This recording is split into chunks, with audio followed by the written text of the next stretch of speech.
Good morning, everyone. Thank you and welcome to the community, as always, in channel membership, K-Love. Kitty Coo, good morning.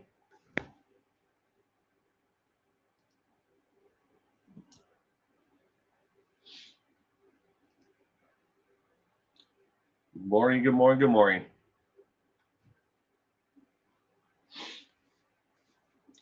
Hope we all had a great week.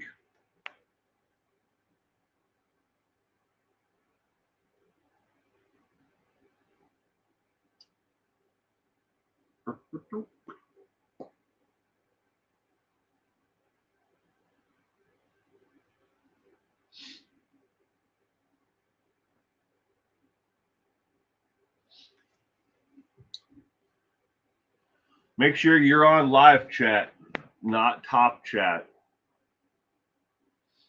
If you're just joining us, please make sure you're on live chat. Callie, Lisa, Dee Dee. Good morning, Dee Dee. Good morning, Nebraska, Frank Court, New York. Good morning. I think that's how. Yeah, let me look at it again. Nebraska, Frank Court, New York. Welcome to this morning's live stream. Gala, Susan Weaver. Good morning, Susan. I'm glad everyone could be here this morning. I hope that you had a pleasant week. Check. Oh, CK for check instead of check. Oh, wow. Stupid New York. The stupid YouTube message with everyone's name. Mine wasn't though. Huh. Can't believe I caught your live. Hope all is well. I am doing well, Susan. Thank you for asking. I hope you're doing well as well. Also, yeah, every Saturday morning, same time, 8 a.m. 8 a.m. Pacific Standard Time, 9 o'clock Mountain, can be 10 Central and 11 on the Eastern time zone. And thank you for the super chat, Dee Dee. Per character lying on the side, raising his arms while saying, "How's it going?" It is going good, Dee Dee.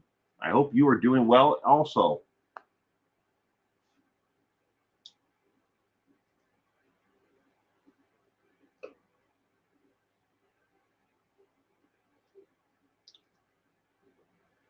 Good morning to everyone.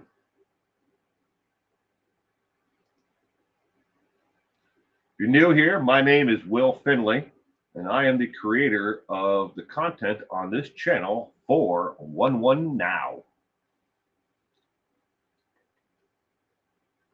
And I welcome you all to this morning live stream. First, the content today we're going to go over is the timeline of the events and the disappearance of Susan Morphew.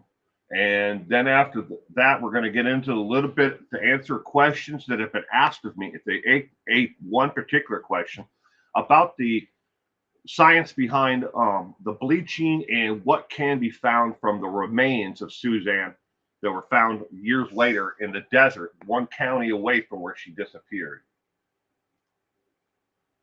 Well, that'll be the last part of this morning's stream. I'm usually taking care of my Randy, but not today. Well, I'm glad you can make it, Susan. All right, give it a couple more, maybe about 40 seconds here, and then we'll get this morning's stream going. I'd like to give people time to get the notification and be notified of it and then get into here. I myself got my actual notification that I'm live, which is a bonus. You can't rely upon the YouTube notification system to notify you when someone's going live. So make a post-it note, put it next to the device you normally watch live streams on. Again, every Saturday morning, it's the same time, 8 a.m. Pacific Standard Time, 9 o'clock Mountain, 10 o'clock Central, 11 o'clock East Coast. Sunday, we play live trivia, true crime trivia every Sunday. That's at 4 p.m. It starts Pacific Coast time, 5 Mountain, 6 Central, 7 o'clock Eastern. Yes, make sure you're on all chat or live chat. Thank you, Kitty Q. Cement Shoes, good morning. Welcome to this morning's live stream. I hope you had a pleasant week. Hope your health is improving. And for anyone else out there, your health is under the weather, or your health, you're having health issues. I hope everything improves. All right, let's get this morning's live stream going. Again, this is about Suzzana Morphew. If you see multiple different spellings of Suzzana, I am truly sorry about that. I'll apologize now. I did not catch that when I put it into WordPerfect, it changed the name and the spelling several different times. You'll see it maybe with an A or an E or an S and one Z or one Z only. I don't know why it did it. It just did it. And I didn't catch that until this morning, about an hour before I was going live. And I tried to correct as many of them as possible. Colorado was rocked by the vanishing of Suzzana Morphew in May of 2020. The 49-year-old mother of two seemingly disappeared into thin air during a bike ride in Chaffee County on Mother's Day. You Cement Shoes got notification today. They're trying to trick me into thinking they're competent. Yeah, you cannot rely upon it, but I do still hope maybe they'll fix the system one day. Still click on it anyways. The following presentation does not provide an exhaustive list of events and dates. Rather, it offers an outline of key events that are important to maintain in context.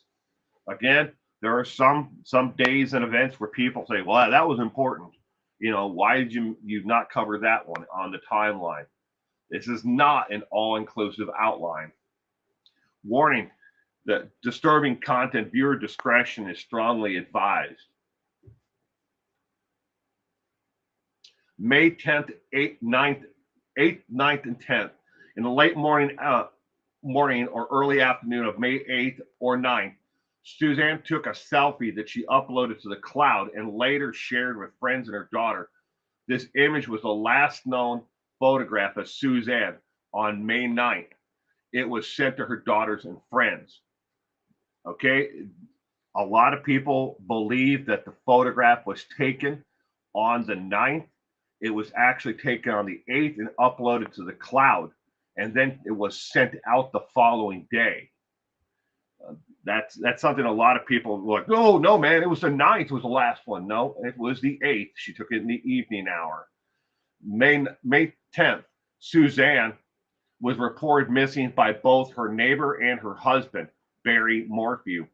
However, it was Barry Morphew who officially signed the missing persons report, not the neighbor.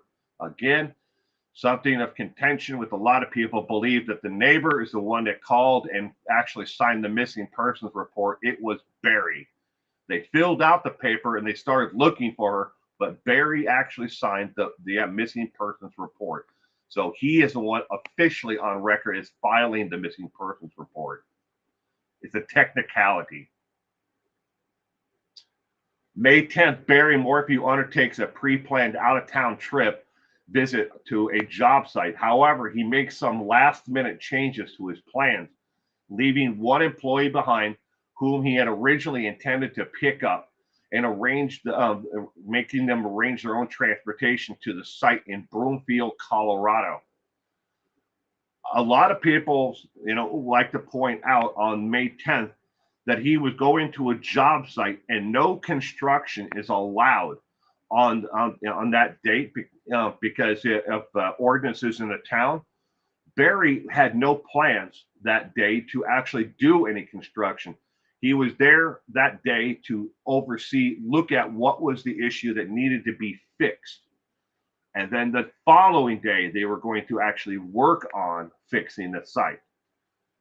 That was the only thing he was there for, was to see what needed to be done to fix the issues. May 11th, after conducting initial searches for the neighborhood by car and on foot, Local law enforcement organized a search party of over 100 people. The team searched roadsides, hiking trails, parks, and other areas where Suzzana may have traveled during her bike ride.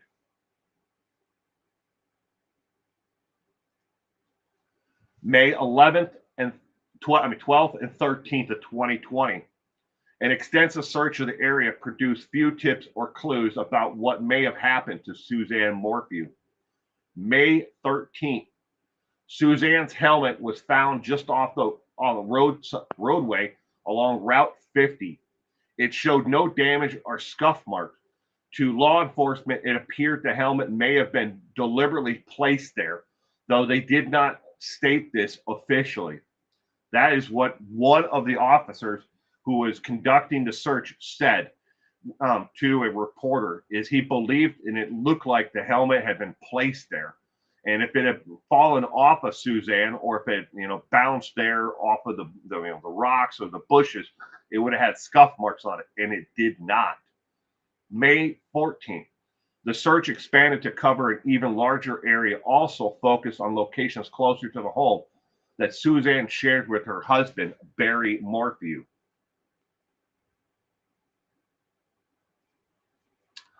May 15th of 2020, law enforcement approached the Morphew family about deploying search dogs and cadaver dogs to assist in the effort to locate Suzzana. Later that same day, Barry Morphew addressed the media once again, pleading for help in bringing Suzzana home and offering a $100,000 reward for information.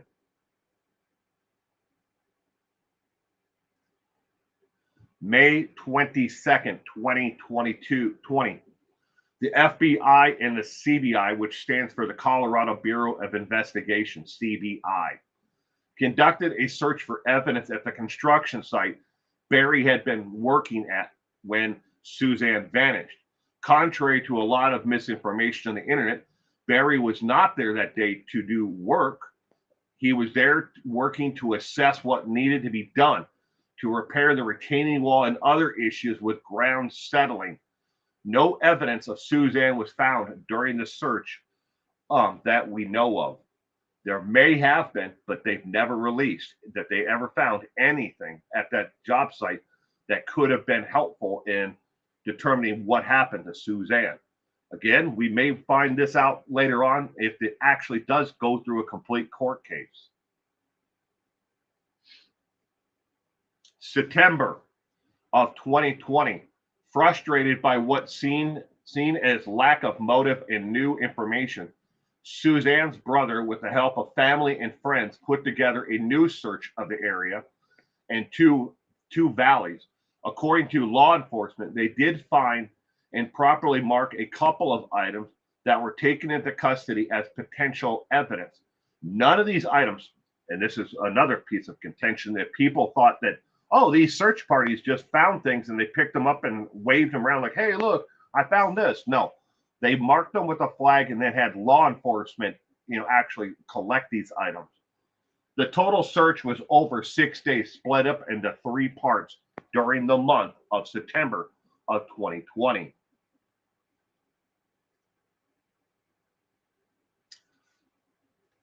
Excuse me.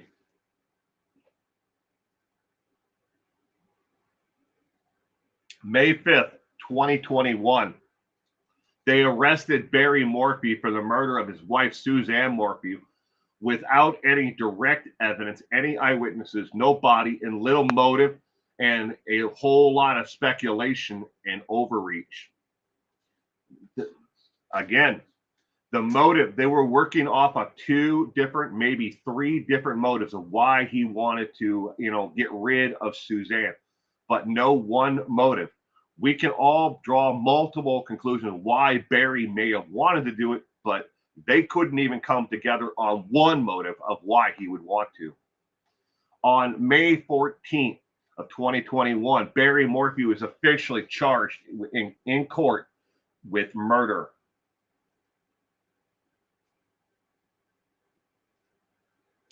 August 9th, now 2021, the DA, that's the district attorney, in charge of the case released to the media that Suzzana had been having an affair over 2 years with an old flame, a boyfriend.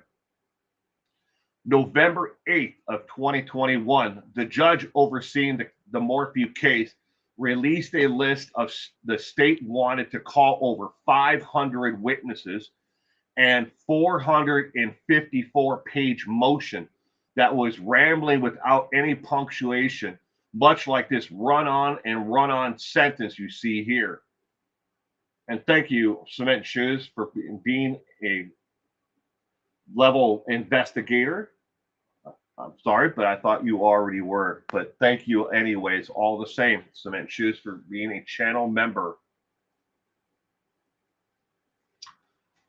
February 25th, 2022, Dateline NBC primetime show released an episode about Barry Morphew that was filled with timeline errors of the past and errors in the timeline of events. I'm talking about the events of when Suzzana Morphew vanished. The days and weeks that Suzzana vanished, they later pulled all copies of its airing and replaced it with a correct version. They additionally added a small correction to the programming air on NBC New York website that was there for 2 weeks, calling it an oversight. Every single one of the dates that were in the actual Dateline episode were off by a day to 2 days. And that it was in that initial programming on Dateline NBC. So if it was like May 9th, it said either May 8th or May 10th. But they ended up correcting it, and they put a small little blurb on the New York NBC website, that it was that they were making a correction to it, and then they re-uploaded all of the episodes. That's the thing with digital media out there, ladies and gentlemen. Unless it's in actual print, you can change the past, at any time, alter it and re-upload it and pretend it never happened. Why would they do it, and only post it on the New York, NBC website for 2 weeks, calling it an oversight? Because people weren't going to look for it there when you're talking about a case out of Colorado. Oh, then that, okay, well, thank you anyways, all the same, for being a channel member. Thank you very much.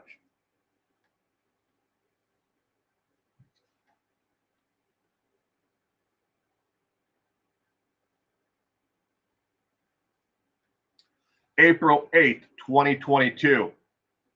The state of Colorado asked the judge overseeing the case to dismiss the case with prejudice, meaning they could refile it at a later date if new information was to come to light, or Barry decided to confess on national TV like others had. I'm talking about, one particular case there, but, on April 8th, they asked to have the case and the charges dismissed against Barry.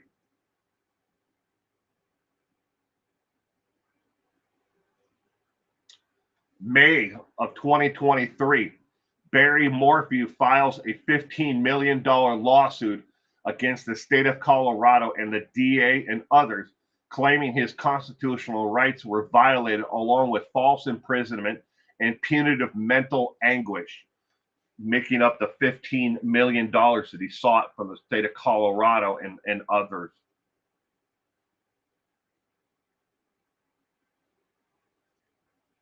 May 13th, 2023, friends and family, along with the greater community, gathered to remember and celebrate the life of Suzzana Morphew on May 13th of 2023.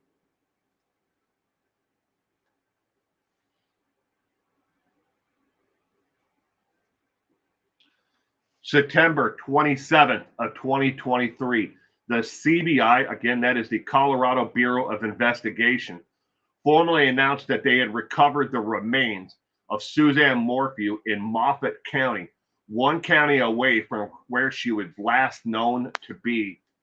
That was September 27th of 2023.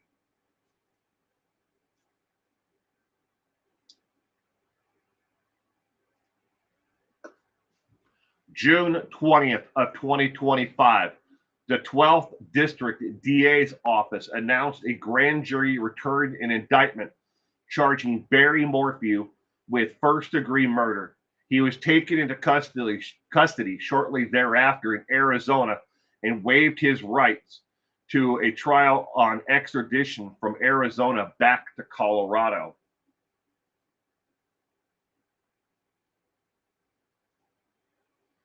Thank you for being a channel member, Left-Handed RN, and good morning and welcome to this morning's live stream. I hope you had a great week. June 25th of 2025, a panel of experts in trial law and Colorado law reviewed the known evidence and details surrounding the arrest. Each questioned what new evidence the state might possess that could secure a conviction, as well as what was presented to the grand jury to obtain the indictment. In their view, the evidence currently known is limited and would likely not withstand even initial rounds of scrutiny in court.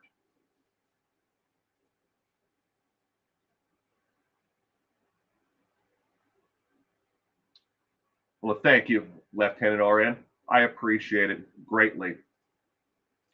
Now we're going to get into answering a couple of, well, one particular forensic question about the remains of Suzzana Morphew that were found in Moffat County. This is all based on the indictment that came down from the grand jury and the question about the bones and the condition and what could be found and what the bones could tell us about the remains of Suzzana Morphew. Forensic experts. The following part, I've got it right here in my hand. I will be reading from an email I received from a forensic expert who worked at the body farm in Knoxville, Tennessee for 14 years. I reached out to this individual who I've used in the past for information on forensics. I asked him about the bones, DNA, UV rays, climate on the bones, bone marrow, drugs and bones as well, especially in light of, they said that they found the BAM, an actual tranquilizer in the bones of Suzzana Morphew. BAM. Yeah, I didn't write it on the screen, but you can look up what BAM actually stands for. I'll just butcher what it actually stands for. Sunlight. So skip through my notes here. So I'm going to read directly from what he sent me. Sunlight, specifically ultraviolet UV radiation, plays a significant role in causing bones to bleach or whiten. The UV rays break down the organic compound in the bone or bones that contribute to its color, resulting in a whiter appearance. This process is often referred to as sun bleaching or whitening. It can take several days to months for any type of bleaching to be seen that is caused by sun. There are several factors, including location and climate, that play into it. In areas with intense sunlight, such as the desert, bones can bleach faster due to higher levels of UV radiation. Now, if I'm not sticking along with the actual slide here on this one, I'm sorry as I read through this. So I'm going to try to remember when to actually go on to the next one. Dry climates generally accelerate the bleaching process compared to moist climates. Bones in full sun exposure will bleach faster than those in partial sun or shade. Studies have shown the initial bleaching signs appear within weeks, if not days, depending upon which type of bone. Those bones that are on the surface will bleach faster. Partially bleached bones will bleach in a slower rate and can take several months to, if not years, to actually lose their coloring.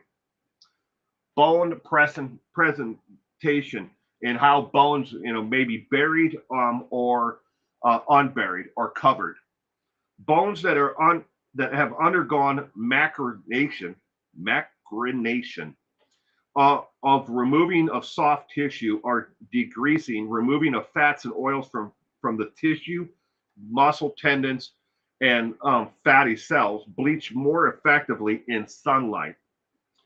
The amount of soft tissue in degreasing remaining on the bones will impact the speed of whitening. And so now I'm to the bones and what they can tell us. Some bone types, like rib bones and scapula, may initially show bleaching signs earlier than others, such as the pelvic bones.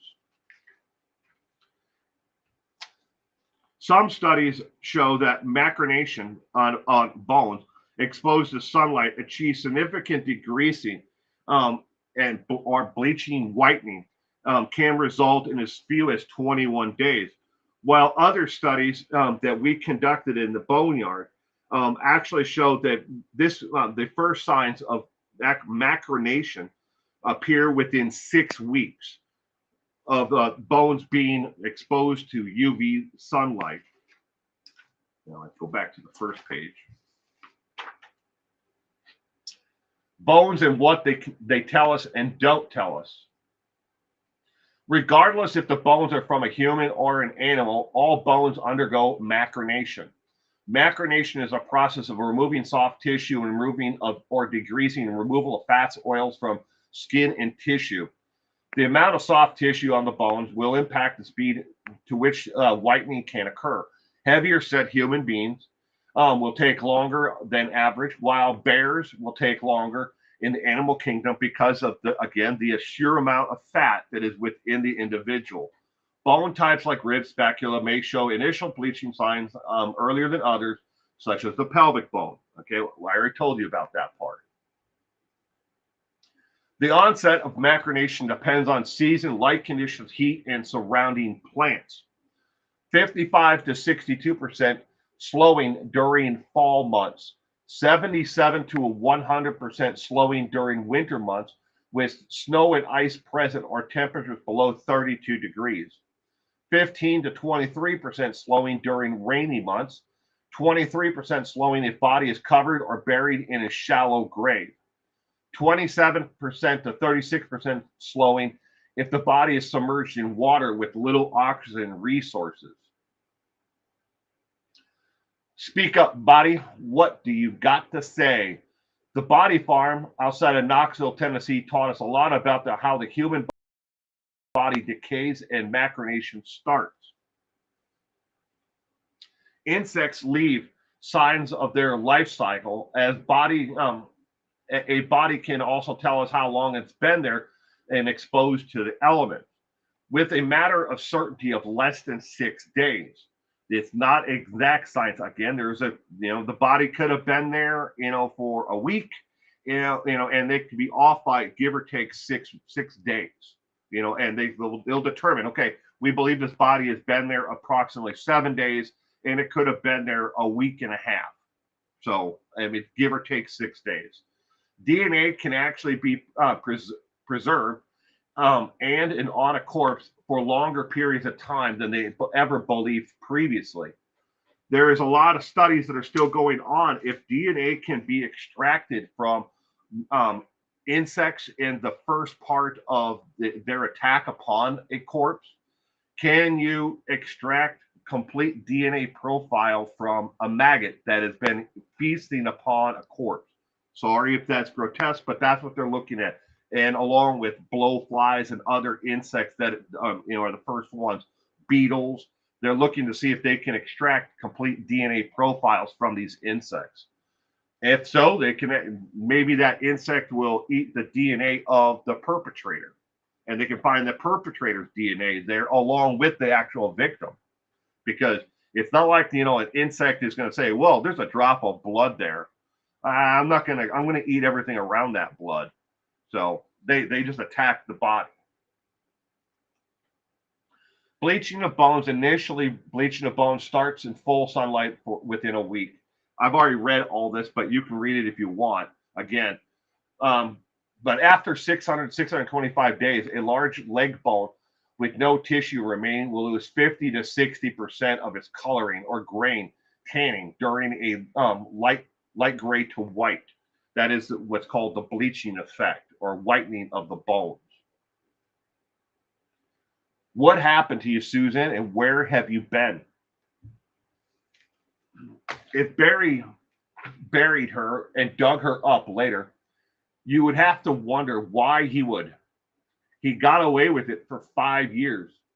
Barry isn't a brilliant man. We can all agree upon that. He's an average man of average intelligence. We can say he's a moron all we want, but he's not a brilliant individual. It's certainly a case of doubt, and in a jury, if they're able to say, look, these bones came from Suzanne, and these are her remains. Why would he have buried them, got away with it for 5 years, and then dug her up, and then dumped her in another county over, without anyone knowing about it, and then did it shortly after the celebration of life, took place there, in Colorado? Show full membership time without starting people over. I wish it would too. Unfortunately, cement shoes. That's the system that they have in place. Though, I'll give you what something happened to me before. Maybe this has happened to you and to others. Is my debit card that I pay for use for channel memberships to a couple other channels expired, and I was waiting for the new one to come in the mail. And in the meantime, my membership with those channels expired. After Prison Show with Joe Guerrero. I've been a member of After Prison Show. That's the name of the YouTube channel. I've been a member there since he offered, channel membership. 6 years, 7 years. I've been a member.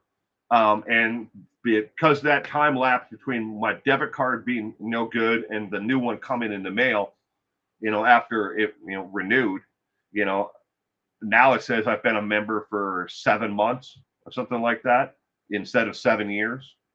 Actually, I think I might have been a channel member closer to like 8 or 9, however long he's offered it. But it happens. And yeah, it should show the entire period of time, but it doesn't. So that's this. We have to work with the system we have.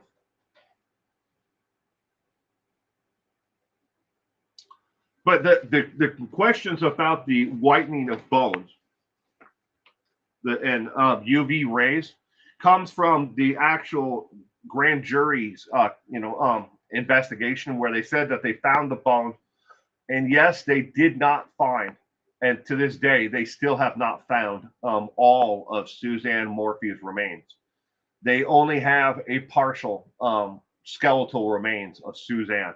How much, they've never put a percentage on how much of her remains were located, but they did note that there were no signs of animals scavenging for to tear her body apart.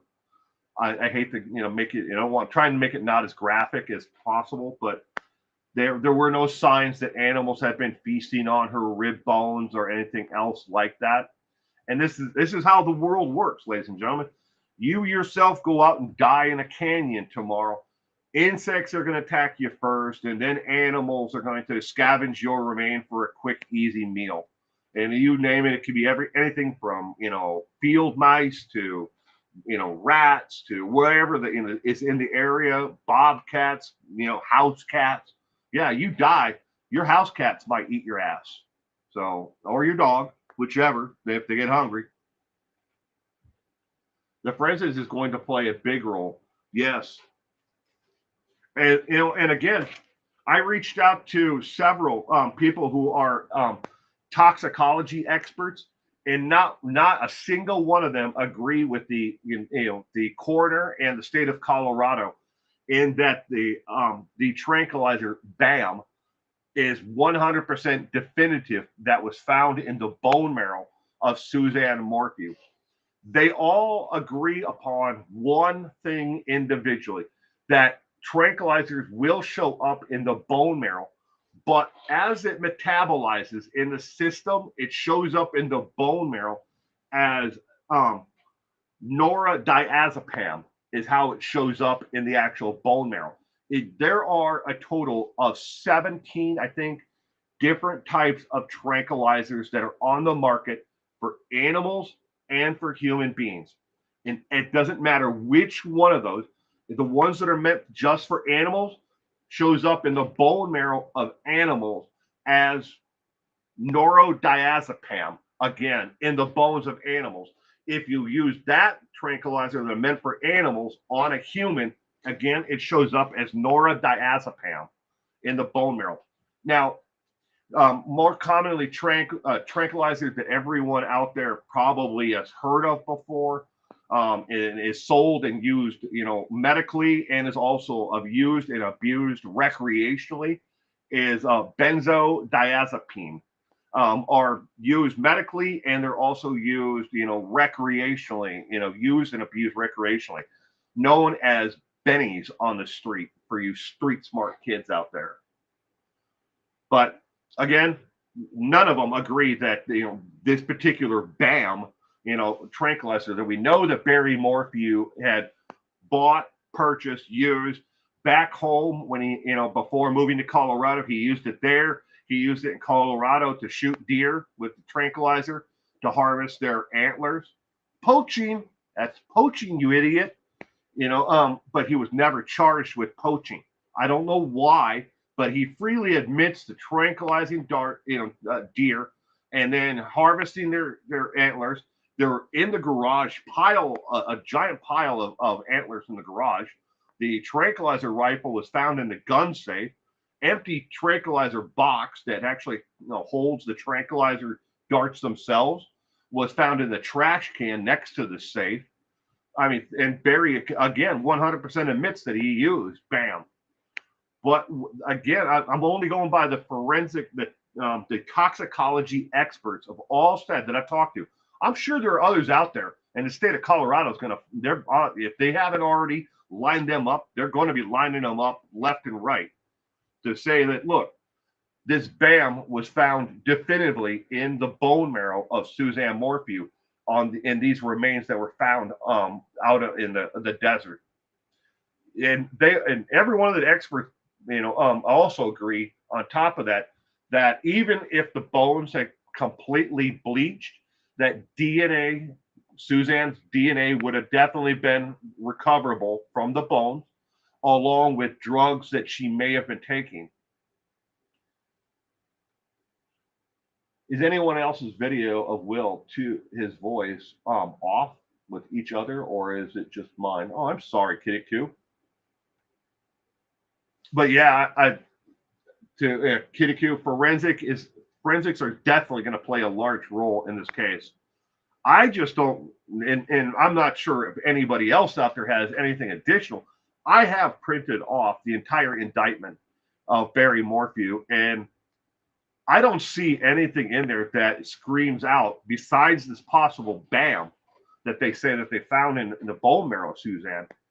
I don't know how they're going to be able to tie these bones, Suzzana's remains, to that Barry was the one that, tranquilized her and killed her. And the question, again, it has to be raised. If he did shoot her, tranquilize her on Mother's Day, the bones show no actual wounds at all. It wasn't like she was tranquilized and then she was shot and we have a bullet hole, in the skeletal remains. If it doesn't show any of that, how are they going to make that connection between that Barry is the one who, got rid of her and then dug her up and then buried her somewhere else? And wherever he hid the body, all right, for that 5 years before relocating her out into Moffat County, the body had to be exposed to the elements that entire time. Okay. And because one, there was no skin left, no organs, there was no, 90 some percent of all of the, like ligaments, and tissue and stuff like that was gone. So there was almost nothing remaining except for bones itself. And that would only have happened if she was exposed to the elements in insects and animals. And then he dug her up. She had to be out in the open. where animals and insects could get to her. There is no way where the bones were found less than 200, feet off of this road that she had been there the entire time, because there's no signs at that site, and there's a lot of forensics that's missing that would have said she had been there, and that is where she died. We're missing, like, and it says in the indictment there was no hair that was found there. There were no signs of of the carcasses of in the life cycle of certain animals there that they would have found, that you would have found anywhere, where a body had been out in and animals and insects that attacked her. That stuff just wasn't there at all. So they know this was not the initial place where she died. So, and then on top of that, it's a heavily trafficked area, the 200 yards off of this road, where someone would have stumbled upon a dead, rotting body out there. And I hate to sound like I'm being callous about Suzzana, and to her friends and family out there, but I'm just looking at it from the forensic side of it and speaking about that. But where did he bury her? And then let animals attack her and insects attack the body, and then relocate her. And why would he do it if he got away with it for 5 years?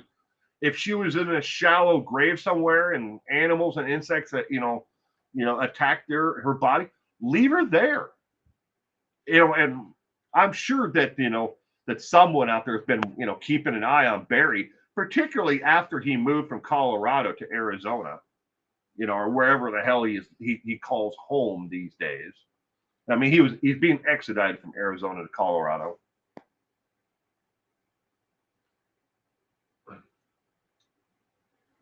But why?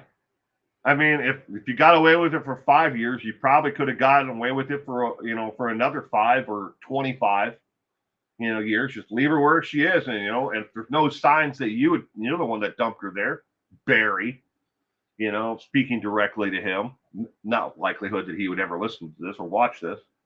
Why would you dig her up? I mean, look at it that way. Is that it?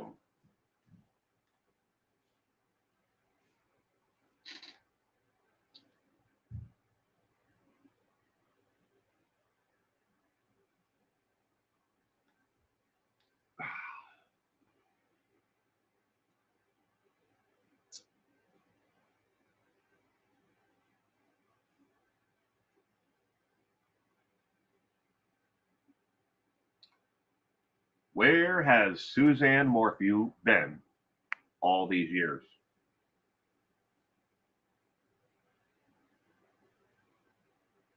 Oh, a county away, kitty coo.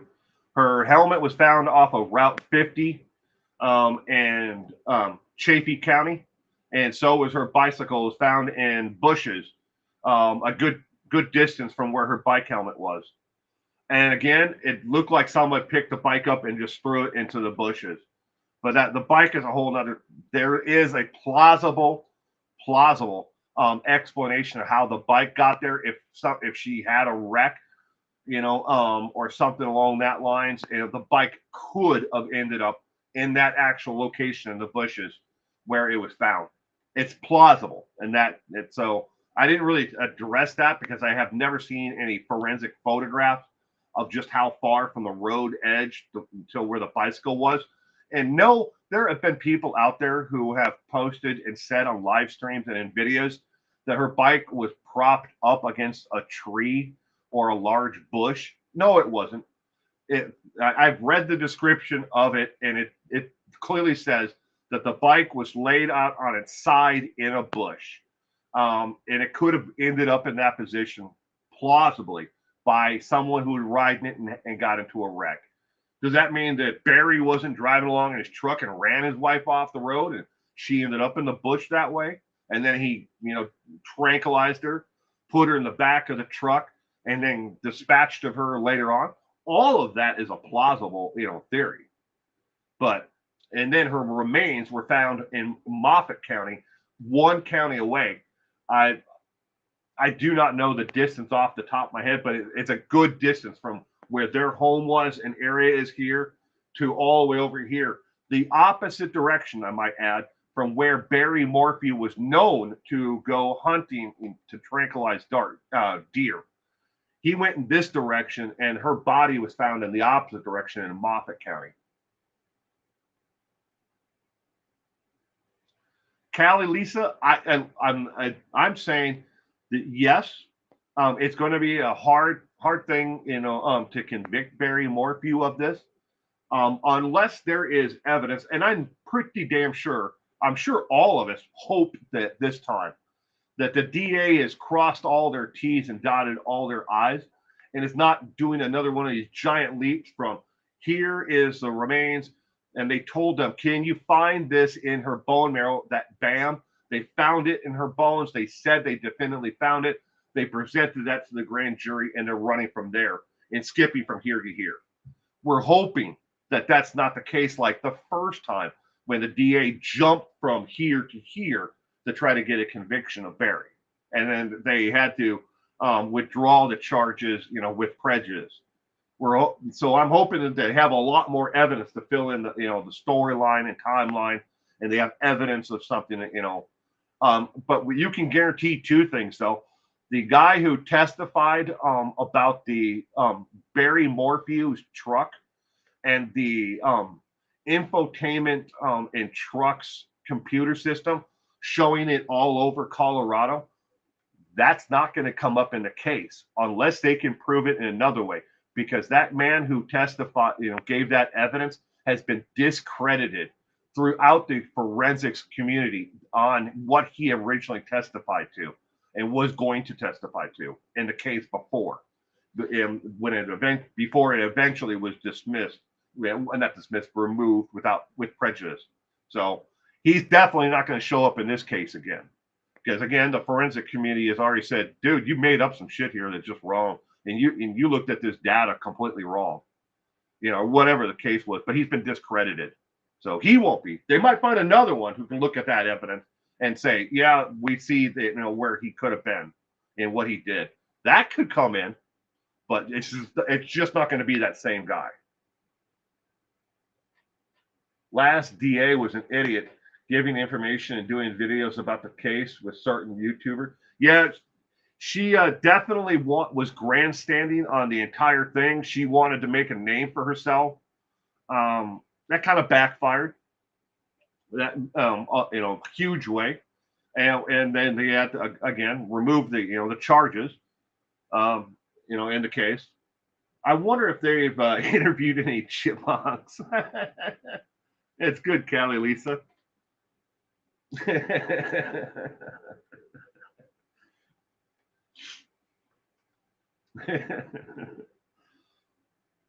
Alvin and Theodore. Wasn't that the name of the chipmunks? Alvin and Theodore, the chipmunks. I wonder if they talked to them about this big bad Barry Morphew stalking them with a freaking dart. Give you an idea. This is not exactly all right, but this is a highlighter marker. Those darts from tip to end are about that long, and about that much of it is just the actual dart tip itself, and the rest of it is fluid, and then the flutes off the back. But in total length, they're about that big. In context, here's my finger. So they're about the length of your finger, your index finger. That's how big those suckers are. Not in total diameter though. They're in diameter. They're smaller. I've seen those tranquilizer darts before. I had a friend who I did. He unfortunately has since passed away, and that's why I use past tense. Who used to own a construction company. In my area, his job was he would do the concrete and then the rough in forming, for home builds. They used to have a large issue with mountain lions. Yes, mountain lions. Where they were building these homes at, it was in their backyard, mountain lions' backyards. So they were always on the, and had, the wildlife department, game wardens on the, speed dial, like, hey, we're at this construction site, and we got another mountain lion here, sleeping in the cool basement, so they'd have to have a foundation for it, you know, and they would build like the first part, and they would come in. They're hunting small animals, man. You're building these homes in their backyard, so they would come in and try to scare them off, or they would tranquilize them. That's why when I saw one of those darts, it was back then. But unfortunately, he's since passed.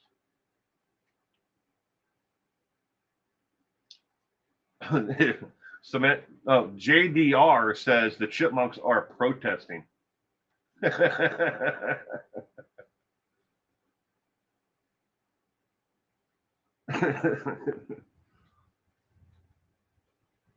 No sing along songs with the chipmunks today.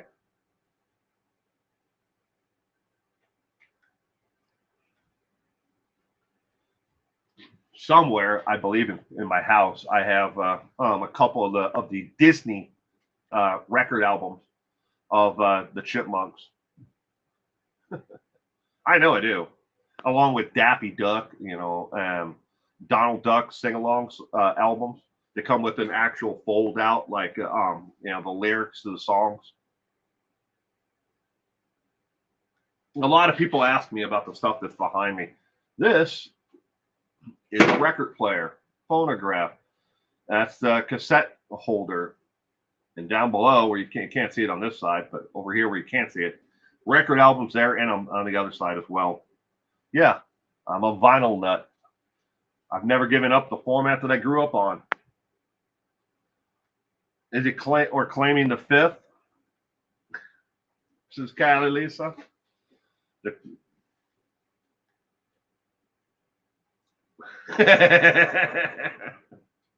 You remember that, Cement Shoes?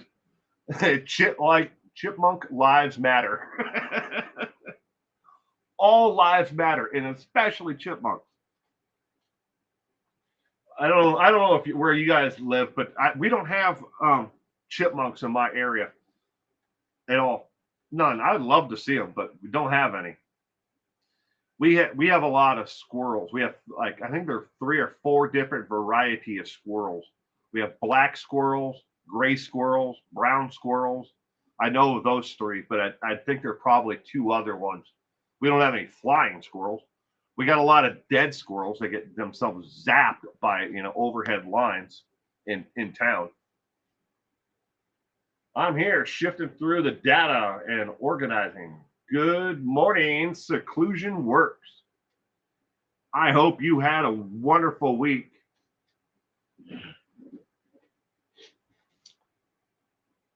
You got gophers in your area, Callie, Lisa? We ain't got no gophers here. We've got other animals, though. No gophers. JDR wants to sing a chipmunk song. I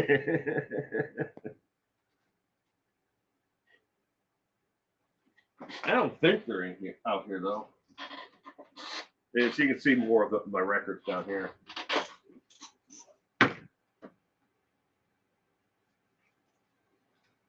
Scooby-Doo. They're in the house because my son. I hope you guys can hear me. That way, my son listens to the Disney record, because I have this entire setup. I've got this in the house too, but in the house it's in surround sound. Good. I have some great news. JDR, spin me around, round baby, right around like a chipmunk song. You spin me round like a record, baby. Round, round, round, round. Running down the streets. Oh, we have a lot of coyotes here, K-Love. A lot of them over here.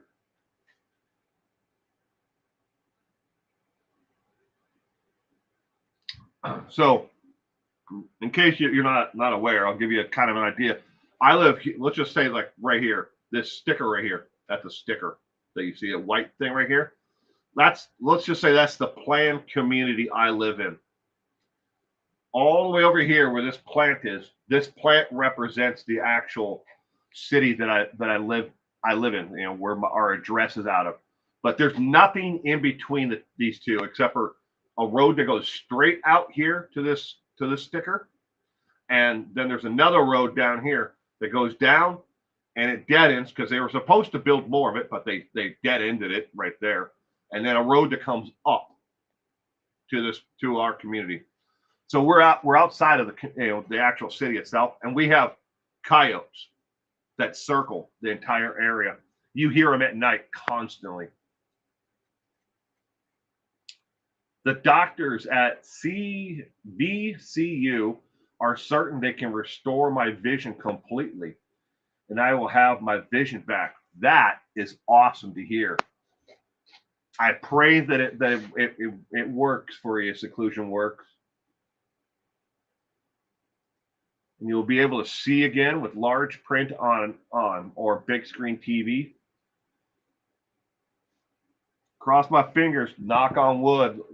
Let's pray that it works. That is great news. That is.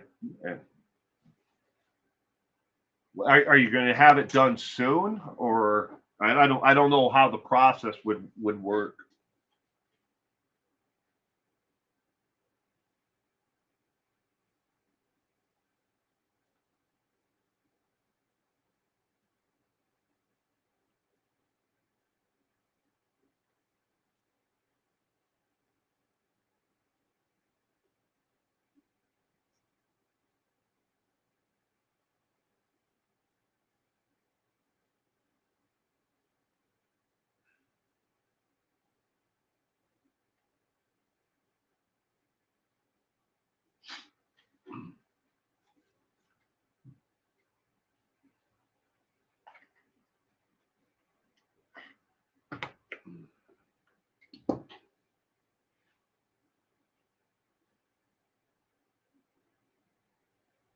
They are researching the exact method to remove the cataracts.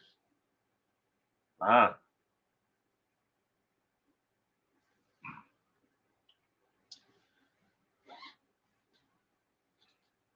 but there's hope. With hope, that's all. That's all that really matters. Is you have hope right now, and that there's a possible solution to it all. My father-in-law had cataract surgery, and it worked great, you know, for him to restore his sight. Of course, you know he's a heavy marijuana user now. You know, he vapes it and smokes it, but then again, he's been doing that since he got out of Vietnam. But he still got cataracts though, so it didn't stop him from getting cataracts. But he's a firm believer. Either way, I will be like a cyborg with vision.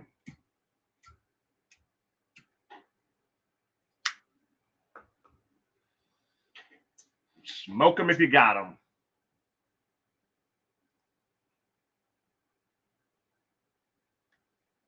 Well, I pray that it works, you know, and there's some kind of solution, sooner than later for you. Seclusion works.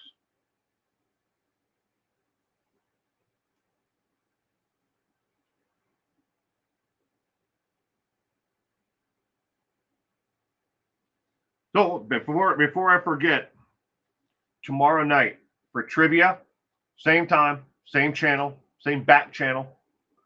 Some of you guys may refer to it as. We are doing trivia on Brian Kohlberg. Brian Kohlberg is tomorrow night's trivia subject. That is the individual who has been charged with the murders of the college students at the University of Idaho, Moscow campus. He is currently on trial, standing trial for the murder of the college students there. Yours were caused by an electrical accident. You were nearly electrocuted. Damn. Truly sorry.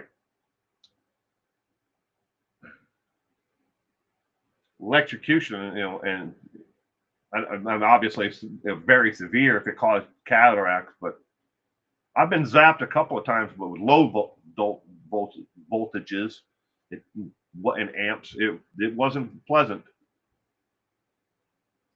I'm sure yours was extremely painful, and probably still is if you're dealing with side effects like cataracts and stuff from it.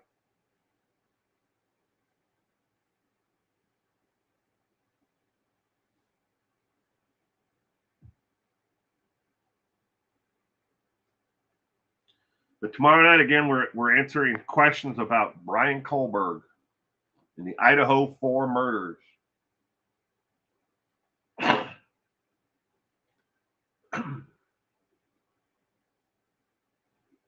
Your wife was unalived by knife? I'm sorry, seclusion works. Truly sorry about that. Hits too close to home.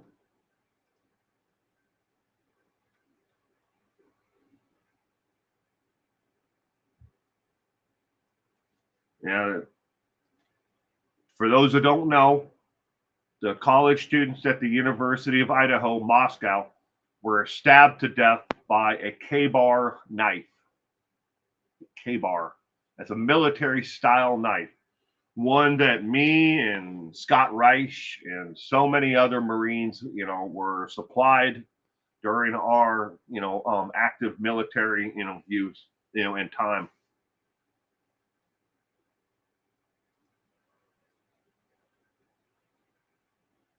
He recovered. My brother got shocked with 450 volts. It fried his pancreas and he ended up with diabetes, says Kitty Q. Oh my God. My friend Jason is an electrician, and they always call him Mr. Sparky. That's his nickname, in our friends group. But everybody has him in their phone as Mr. Sparky. He has never been electrocuted, as far as I know. But that electricity is nothing to joke around with and play around with. It can be deadly, as we all know, or cause lifelong side effects.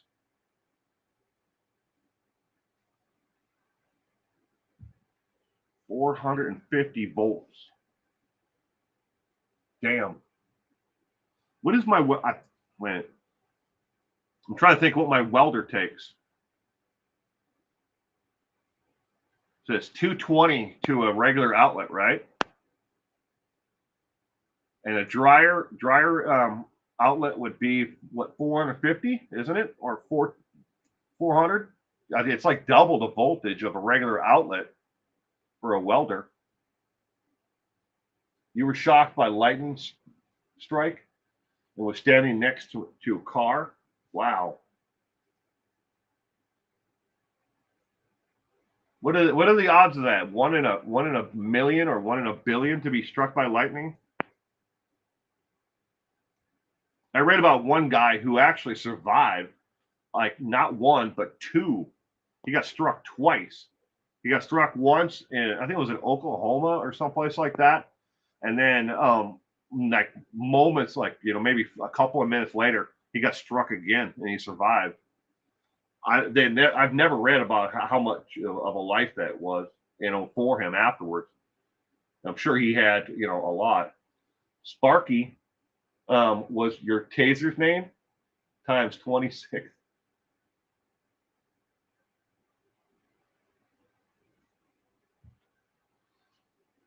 Knocked him backwards.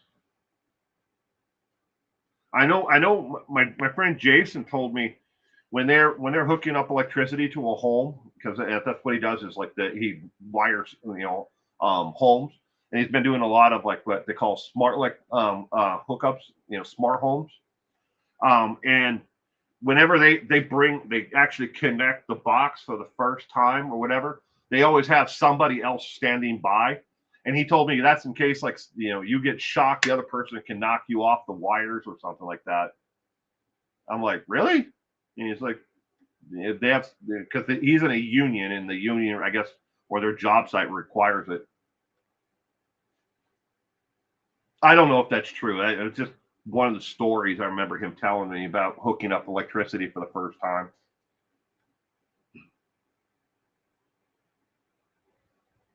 That reminds me, though, I have to get a hold of him. I have to ask him about wire. I got some wire here, and I have no idea what gauge it is. Don't know where it is right now. It's some massive cables. I was going to make a set of jumper cables, make my own jumper cables. Because jumper cables for like a car are not the same as there they are. 1 second, I'm going to step out of frame. Ugh.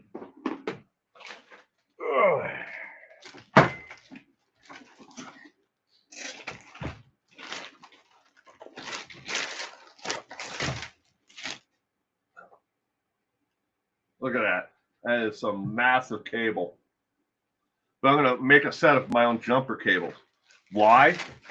Because my friend is constantly needing someone to, with jumper cables that can jump, like not backhoes, but semi flatbed truck. I guess it's like a semi, but it's got a flatbed on it instead of a fifth wheel.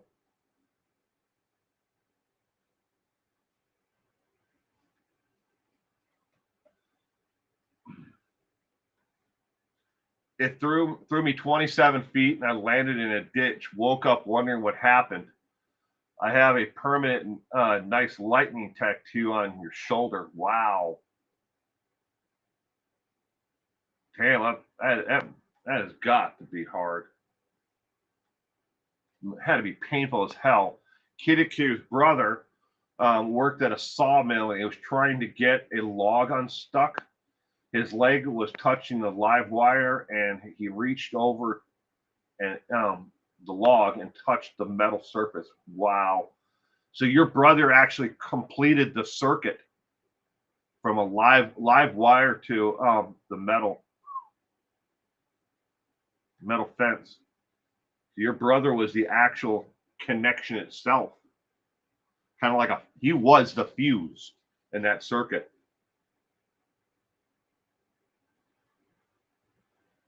Wow.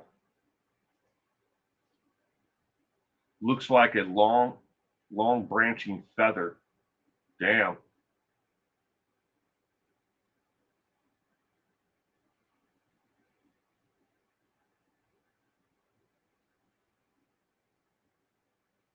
Closest I've ever come to, any type of electricity, being zapped, besides I've never been shot with a stun gun or anything like that. And I know people who played around with them like a couple of idiots and like, hey, let's see if this hurts.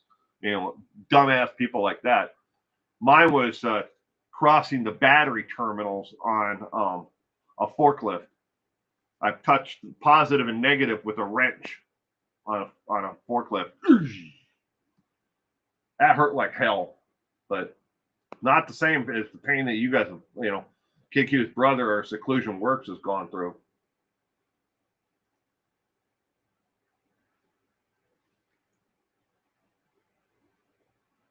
Gayla is really hoping to make trivia tomorrow night about Brian. I will most likely need to cheat off of Kitty Q. Go right ahead. Kitty Q is one of the the viewers and subscribers who is in the trivia night, who always gets, well, I shouldn't say always, but let's just say a lot of the time I remember to give them advance notice of the subject matter. Now, do they have the time to study up on it?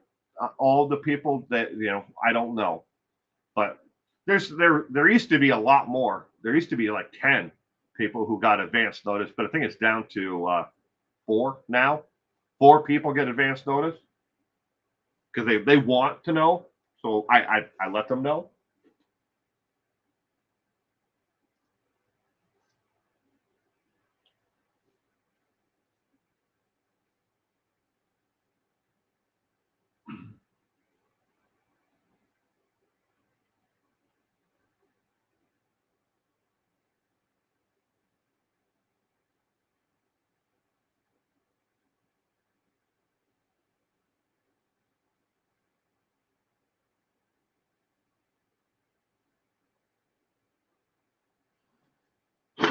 Well, ladies and gentlemen, I'm going to end this morning's page 2 news there. If you're watching this afterwards, please leave a comment down below if you have any questions about what I covered today about the timeline. Again, it was not an all-inclusive list. It's just the highlights of the things that did take place from 2020 up through 2025. If you have any questions about the forensics part of it, or the toxicology of from the tranquilizers, post it in the comments section. I'll try to ask the person that I've been speaking with, one in particular, who worked at the body farm and has a degree in toxicology, on top of forensics, and actually studied worked in forensics toxicology for over 14 years. They're now in private practice. They're not out of the business completely. They're just in private practice with another company. But if you have questions, please ask away in the comment section after this live stream, and I'll try to answer them. I'll reach out to my contact and ask them directly. Colbert case may ignite my nightmares. I know my wife went. And the pain she went through was horrifying. And I'm truly sorry, that has ever happened to anyone who's ever been affected directly or indirectly by crime. I'm truly sorry. When is his trial? Oops, is that the one is that one of the questions? No, Gayla, it's Brian Kohlberg's trial is ongoing right now in Boise, Idaho. Yeah. Brian Kohlberg, where Brian Kohlberg lived in Pullman, Washington. I went to school there. That's where I graduated from college, was Washington State University. But where Brian Kohlberg lived, I lived like the very next set of apartments away from Brian, where he lived. I mean, obviously a lot of years difference, but I know that area like the back of my hand. Both Moscow, Idaho, where the murders took place, and Pullman. And I'm about 70 miles away from Pullman, Washington, where I currently live. But it's not a fun ride. It's a 2-lane highway that snakes through rural farming communities, to get there. But yeah, about 75 miles as a bird flies. It's actually a little bit of a longer of a drive because it snakes down through the canyons, and it's not a fun ride at all, because half the time you get on that road, you'll end up with a combine or something else that's doing like 20 miles an hour, and there's nowhere to go around them at all. So they try to stop traffic on both sides so the thing can pull off, because you'll end up with like 50, 60 cars backed up going in each direction when they move, farm equipment like that. Is the trial being live streamed? Yes, it is, Gayla. You can go over to Crime Talk, to Scott Reich's Crime Talk. He's been doing a lot of the live streams. Duty Ron as well has been covering it. I haven't been covering it because obviously I've been covering the Travis Hunter, not Hunter Decker, Travis Decker. I've been looking in, and following that. That's where I've been since the trial started, is the manhunt for him. Today is, I think, the 29th day.